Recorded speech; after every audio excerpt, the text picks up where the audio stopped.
তো প্রতিদিনের নেই আজকেও হাঁটতে এসেছি বরের সাথে। তো যেটা আমি বলতে চাইছি আপনাদের সামনে সেটা হচ্ছে এই আমার বরটাকে বলেছে ডাক্তারে হাঁটতে, ঠিক আছে ভালো কথা, হাঁটতে বলেছে তো হাঁটো, সেটাতে কোনো আপত্তি নেই। তো বউকে নিয়ে আসা কি মানে প্রযোজ্য? তো উনি বক্তব্য পেশ করছেন আমার সামনে যে আমি যখন শপিং মল যাচ্ছি তখন তোমাকে নিয়ে যাচ্ছি সাথে, যখন আমি কোনো আত্মীয়র বাড়ি যাচ্ছি তখন তোমাকে নিয়ে যাচ্ছি সাথে, তাহলে তুমি আমার সাথে যখন আমি হাঁটতে যাচ্ছি তখন তুমি আমার সাথে কেন যাচ্ছ? তুমি তো বলেছো সুখ দুঃখ সব কিছু ভাগাভাগি করে নেবে, তাহলে এই হাঁটাটা কেন ভাগাভাগি করে নেবে? Exactly, guys. Am I right? তো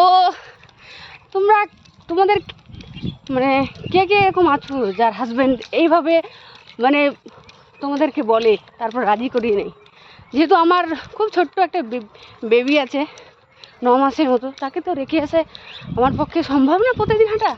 সেটা ঠিক যে আমার বাড়িতে মানুষ আছে, যেমন আমার দিদিভাই আছে, দাদা আছে, মা আছে, কাকিমারা আছে, ওরা সবাই দেখে আমার মেয়েকে, রেখে দিতে পারে। সেটারও উত্তর ওনার কাছে আছে যে তোমার বাচ্চাকে কি মানে ধরে না, ওরা রাখে না, রাখতে পারে না, সেটাও ঠিক। তো তোমরা কমেন্ট করে সবাই জানাও তো কার কার বর আছে এমনি যে এইভাবে জবাব দিয়ে রাজি করিয়ে নেই। টাটা।